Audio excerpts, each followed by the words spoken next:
Hello everyone and welcome to another episode of Unscripted and Unchained RPG Review. I am Game Master Bloodworth, and as you can see by the graphics, today's video I am going to be doing a box opening of Blade Runner RPG's case file number 2, Fiery Angels. So one of the first things I want to point out is that this is an expansion of the basic set adventure of case file number 1. So very, very important for you to understand that this is not a standalone product in the sense that it does not come with the pre-generated characters.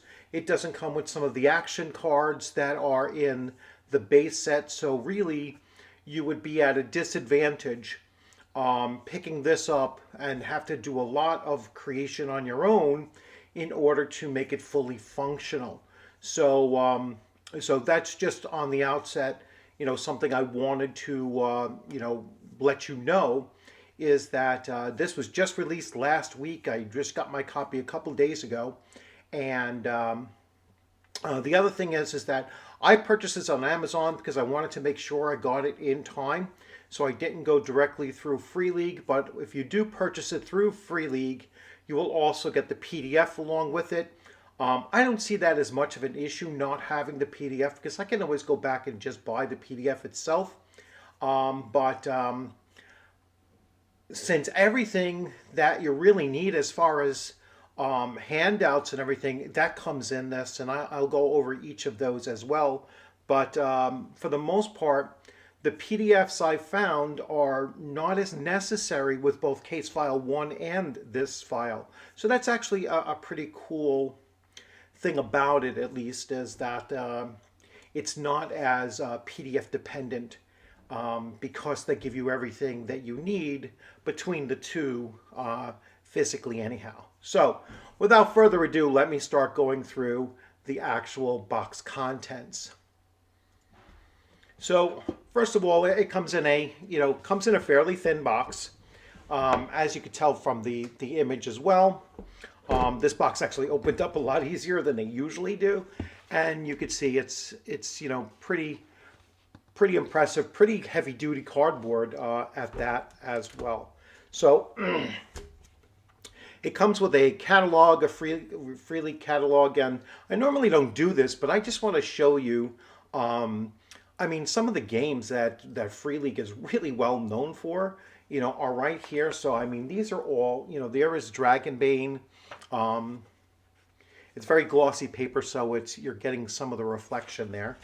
Dragonbane, Blade Runner, which I have here, and they're showing the other box set, so that's the basic box set, and you should definitely get that. The Walking Dead. So much like Modifius, they get a lot of, they bring into the fold a lot of IPs. So the One Ring.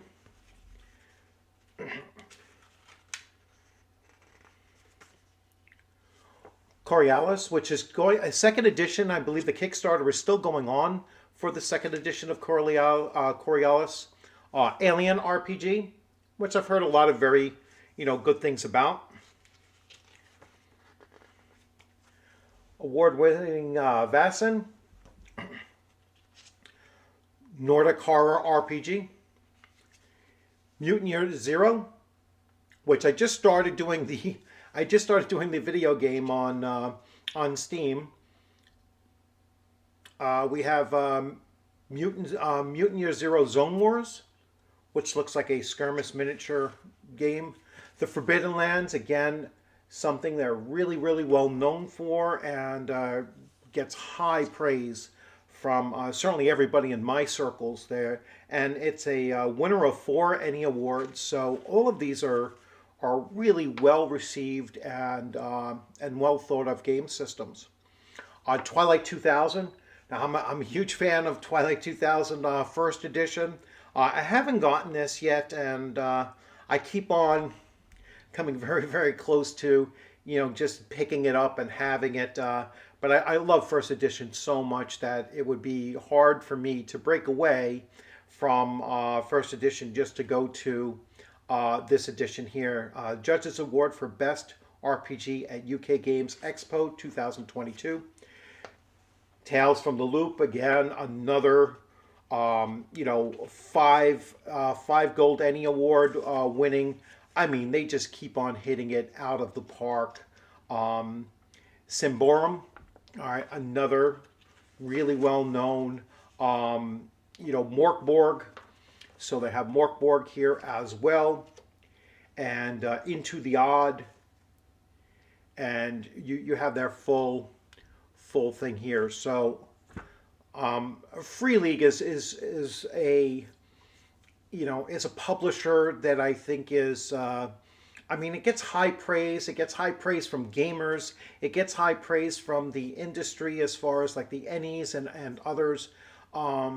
Their quality is always top notch, and yet it's still just in my view, it's still not taking its rightful place in the overall market share. It should be much bigger than what it is. So that all being said, I will get to the contents of the box. So we're going to start with the. So here is the actual case file. So here is the adventure booklet, and it is very sturdy paper, very high gloss, and a lot of color. And the layout of the adventures is actually very easy to follow. You can see just the formatting and the way they use the color, the color differences. It makes certain parts really stand out so that it's very easy for you as a game master to just follow along. And it has countdown events here. It has various sidebars that just draw your attention as a game master so that you can then take it out. Each section has different possibilities depending on the player's action through their characters, and so it leaves some room for flexibility, and it allows you to make those adjustments.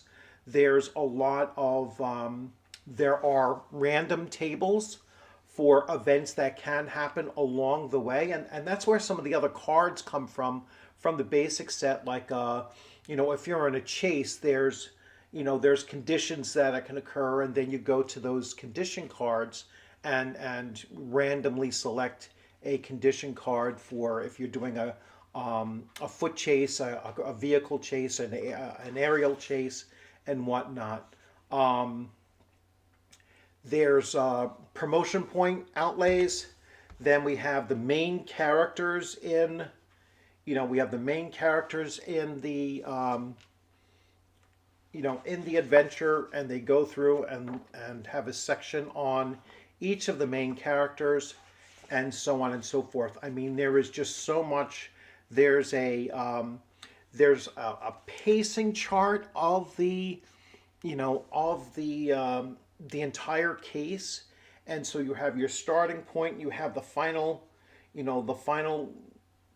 scene of the event, and then all of the variable possibilities to get there. So you can see how, yes, there is definitely a starting point, there's definitely an ending point, but you can see that there's many different ways of getting to that end point, and to have that kind of built in and allow for that to take place, I think is really it's really a different approach to just having a railroad going through the entire adventure.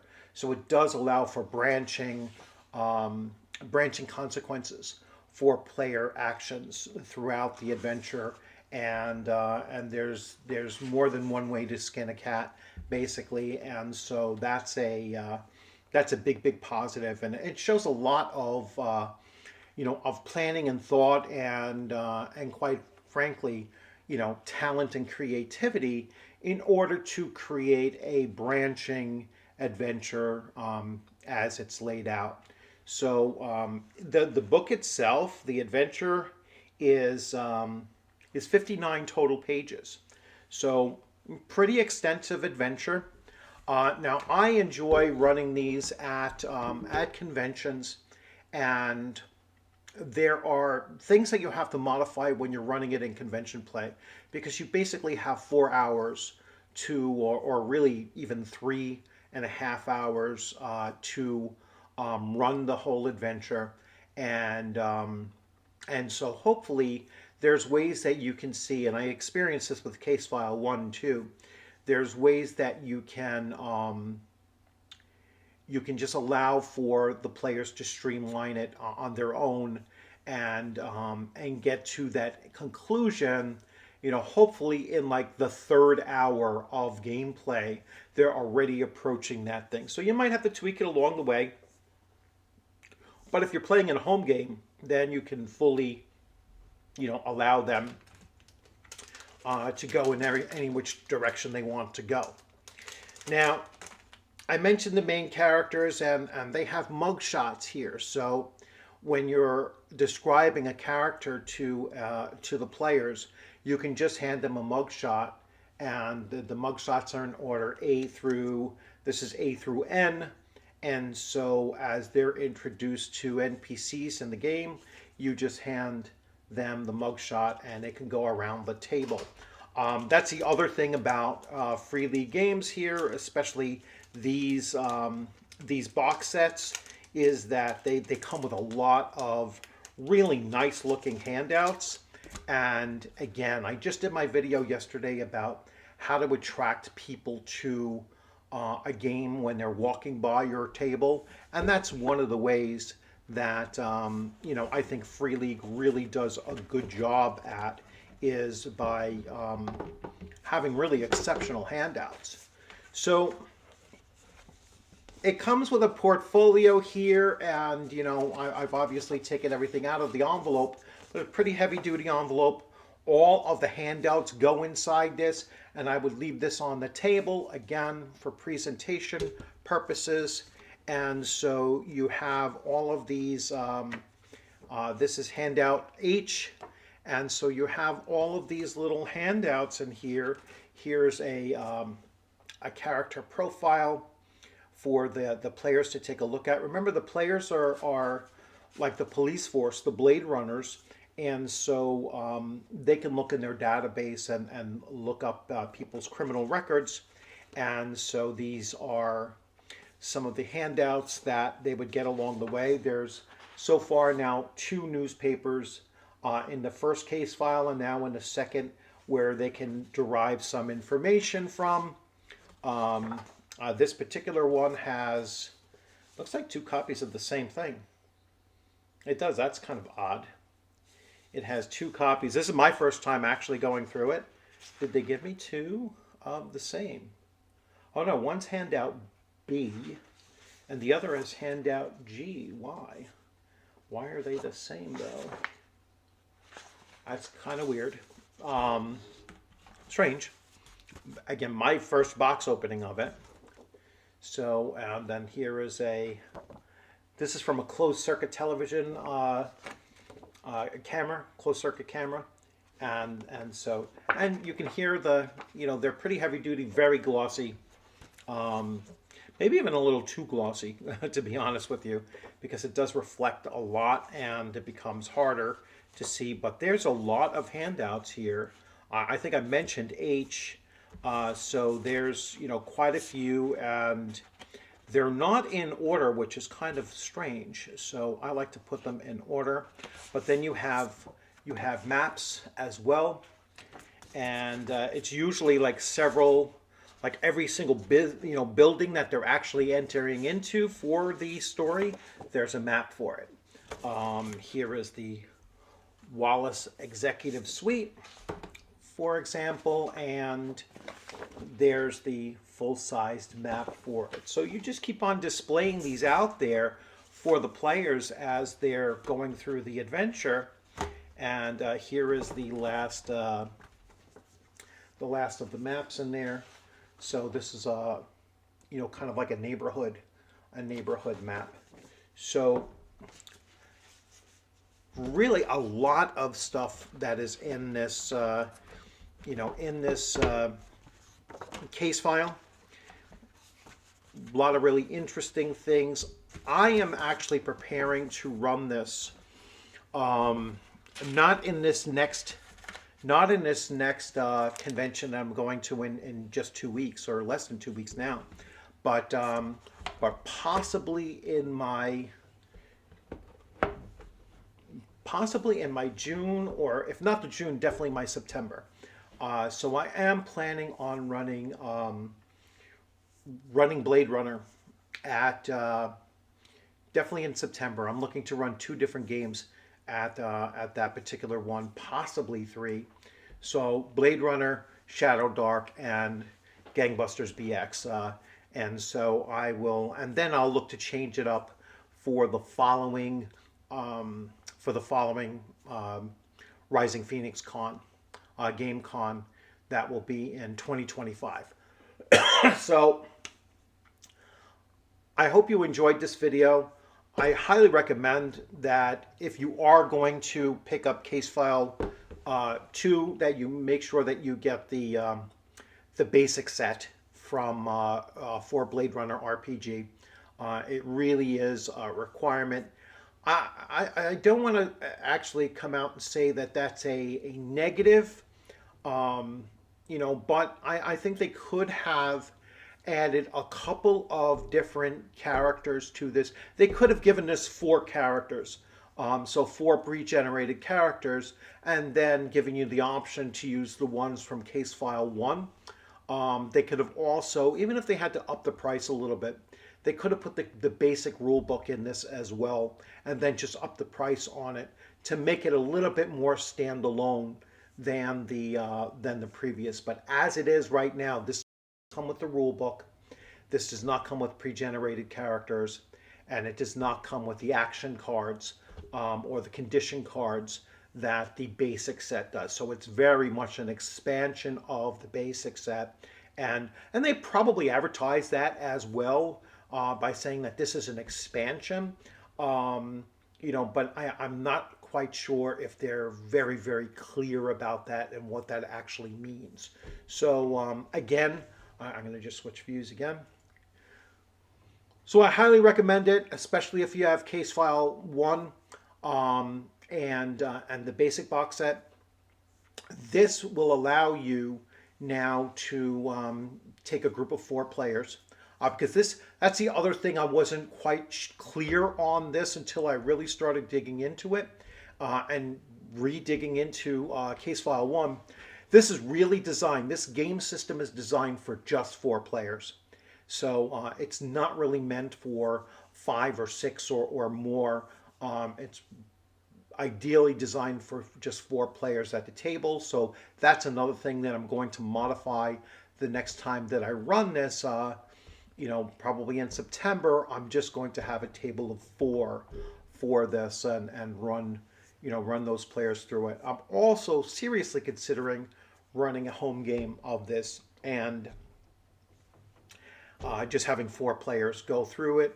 I saw someplace I had a lot of stuff for a VTT, for Foundry VTT, that was in one of my zip files for the basic set. So I could even run that online, although this game is just so phenomenal to do in person with all of its handouts and everything. You do get a much better feel for the game, and it really is immersive with the number of handouts and everything that they do give with these box sets. So I think this is the kind of game that really works well at a convention or live play, and probably not as much as a online game to run. So that's another thing to consider as well. So I hope you enjoyed this video. Please remember to leave your likes and subscribe, and leave your comments in there if you pick this up as well. If you wanted to leave some comments about that and what you think of it. as I always do with these, with adventure reviews, I don't actually go through the adventure and reveal anything. I keep it very spoiler free. So I'm not going to go into the nuts and bolts of the adventure itself. And I'm probably not going to have any time to actually start digging into this adventure until after my convention in 2 weeks. I'm very, very engrossed in my prep time, getting ready for that 3 day, 3 day convention. So as always, thanks for joining, and I look forward to seeing you on a gaming screen sometime soon, or at a gaming table, possibly even at this upcoming convention. I know I'm going to see a few people that have already told me, "Hey, I'm going to be there. I'm in your game. I'm really looking forward to it." So, looking forward to meeting you at the convention in less than 2 weeks' time. You'll have a great day. Take care.